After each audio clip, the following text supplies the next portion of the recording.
This is Alan's Lonely Bookshelf. It's been a while since I've made a video. I had made a change in my schedule. I work out also and go to the gym. And I was only working out on Saturday and Sunday. So I decided to work out uh, before I go to work. So I'm at the gym at 10 o'clock in the morning. I work out, then I catch the bus, public transportation, then I go to work. The owner of the gym wants me to work out every single day, 24 hours a day. He said, "Oh, we're open. We're open till 1. You can come on in." And so, this is probably a long video, and I'm sorry for the glare here. I had to change this. Does really look very good.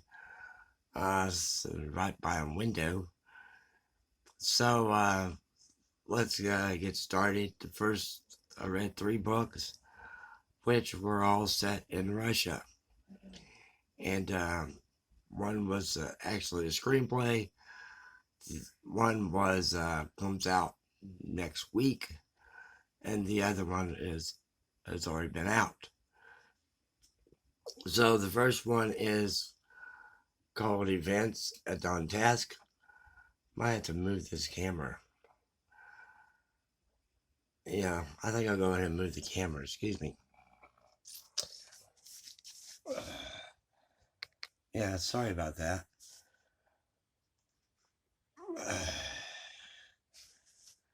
This is Events at Donetsk. This is the screenplay by a Dallas writer. I think he lives in San Angelo now, and it basically is about a journalist who is going to write about the 60th anniversary of the Kennedy assassination. And so he gets a call to come go to the Kremlin. And when he gets there, the president of Russia wants him to go to Donetsk. And they want, so he goes to Donetsk and finds out that the president's brother had just got assassinated. So he's making investigations into the president's brother's death, who was assassinated. And the events in Donetsk actually go along with the JFK assassination. It's basically the same thing, the same setup. And you have, you had the magic bullet theory. You had the person holding up the umbrella, even though it was sunny. You have, you, you know, everything is there, basically. And people are pointing also in Donetsk, and there's arguments over who has the body, who doesn't have the body. And it's just, it's just the way of Alan Nafziger to show that the JFK assassination wasn't by a lone gunman. So that was that was pretty interesting. I'm gonna have to look up the next one, which was The Orchard by Christina. Here we go. Christina Gorcheva Newberry. Hope you can see that. Christina Gorcheva Newberry. The Orchard is a story based in Russia, and is right towards the end of Brezhnev just died. And so you're having those changes. And who was the guy? I forgot the guy's name. Probably come to me in a minute. Who's the next premier, Soviet premier? Gorbachev just died. Gorbachev, not Gorbachev. Not him. I forgot the guy's name. Anyway, yeah, it's right towards the end of the Soviet Empire. And you're following two people at the very first who are teenagers. One, and I wrote the names down, one is Melky, and the other one is Anya. And there's a cherry orchard by Anya's grandmother's house. Not cherry, apple orchard, excuse me, apple orchard. And this is loosely based on the short story by Chekhov called the Cherry Orchard. That's where I got confused. Brezhnev, that's the guy's name. Brezhnev had just died. And they meet up with two other guys. One's by the name of Lopontin, and the other is Trefanol. We know Trefanol's going to die because he can't pronounce his name. Anyway, a lot of people, I don't understand this, why they do this on Goodreads. When they're reviewing this book, they always say it's a coming of age story. It seems like every single book that I ever read or read a comment on that involves teenagers, they say, oh, it's a coming of age story. No, it's not. It's not a coming of age story. They're exploring their own bodies. They're smoking cigarettes. They're drinking. You know, I guess that's what teenage girls do. And also they have sex with these two guys, Lopin and Trifana. He's going to die anyway. Sorry about that. Melky lives with her stepfather and mother, and Anya lives with her mother and father. And later on in the story, Anya goes to America for an exchange student. She ends up getting married and staying there. And this was in 1988. And she lives there. So she hadn't been back to Russia in 10 years. And this is after the fall of the Soviet Empire. She goes to, she gets a call from her mother because someone wants to buy the apple orchard. So she goes back to Russia.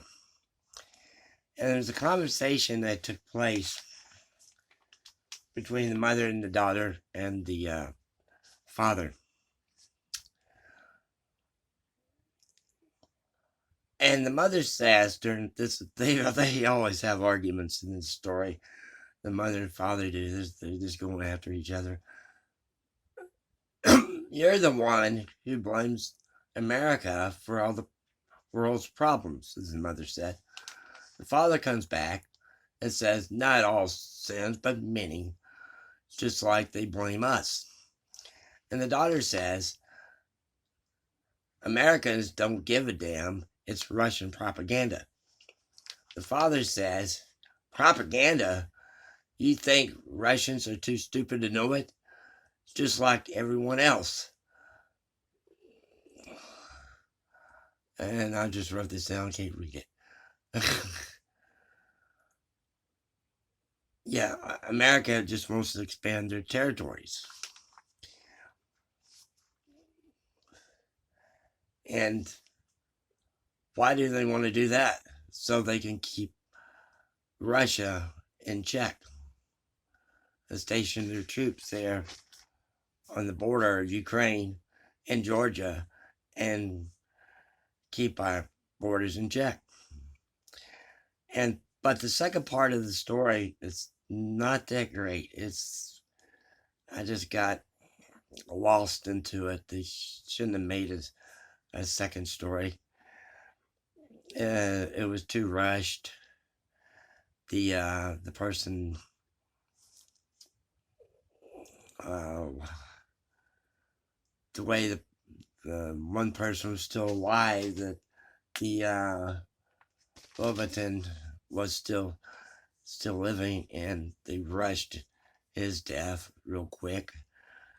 And the way she went after this stepfather, Melky, and blaming him, all these years later, like 10, 15 years later, I'm blaming him for his friend's death, her friend's death. And they should have just let it go from there. The next one is a book that was excellent. It was also took place in Russia.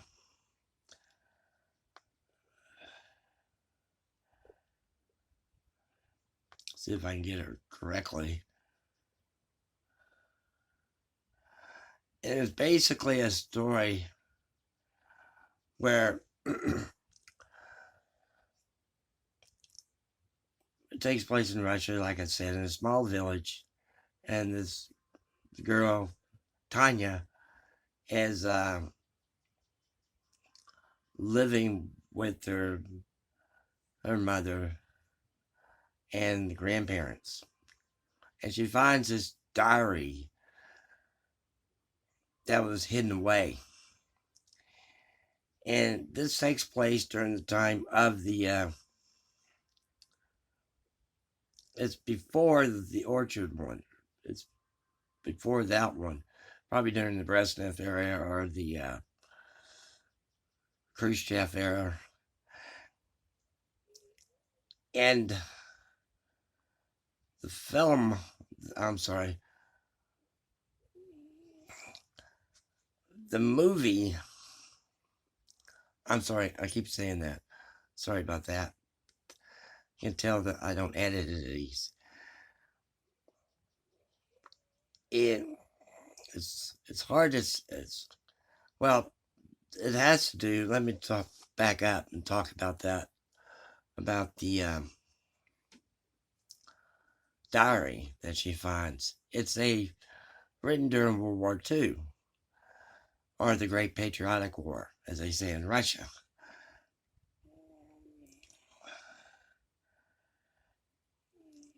And hopefully I can find it.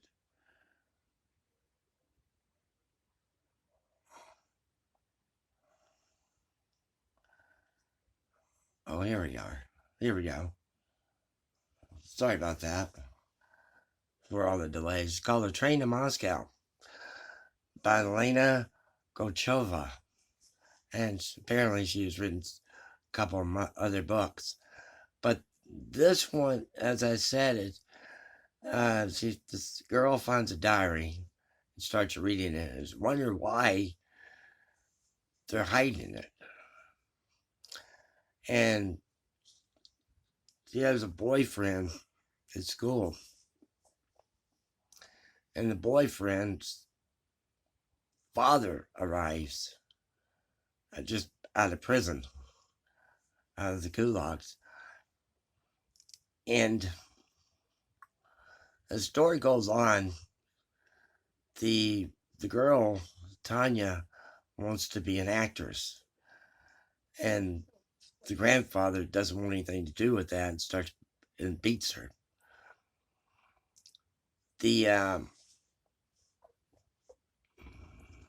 Excuse me. And but she decides to go anyway and go to Moscow and be an actress. So right before she leaves, the house that the boyfriend stays in burns down, and killing the mother and stepfather. As you go on in the story, Tanya becomes an actress. Goes to acting school in Moscow, then goes to St. Petersburg, and meets up with this guy, the boyfriend. I've forgotten the name. And he is now with the KGB, secret police, KGB. And so, because there was nobody else for him, there's nobody else for him there. And the mother arrives, and the mother still wants her not to be an actress. She goes back to the village and was wondering why they could let that diary hidden. And they said because of what it contains. The grandfather says, because she went back to the village because her grandmother died. She goes back and said what it contains because it was speaking against the state. The guy that wrote the diary was it was a Christian, but he was with a Jewish woman, and they basically frowned on that. And so the war started, and he was talking about, and it's very poetic, very beautiful, and the dialogue in this book is excellent. It is incredible because you feel like you're there. And it comes to find out, and I don't want to give away what happens, but it's an excellent story. It's very, very well told, very well done, conscripted, and constructed the way she has it. So the Train to Moscow by Elena Golchova. I haven't even met her at this. See, the next one, what I'm also reading. Excuse me, finish for going back. Is this one, Four Gospel Commentary on the Holy Scriptures of the New Testament, Volume 1 by Archbishop Avery. And I had finished the Sermon on the Mount, which is a very long sermon because it's very long, and came upon this passage. And in the ancient world, vengeance was such a widespread phenomenon that any limit in it somewhat was significant, which is what the law managed to do. The law of Christ completely forbids vengeance, instead preaching love for one's enemies. However, the words, "I will tell you not to resist an evil person," should not be understood as completely passivity before evil, as Leo Tolstoy and all the false teachers do. The Lord forbids us to answer evil for evil, but the Christian can be in no way reconciled to any form of evil, and he must fight against evil with all means available to him. However, never allowing evil into his own heart. Also, it's useless to understand these words literally. Whoever slaps you on the right cheek, turn the other to him also.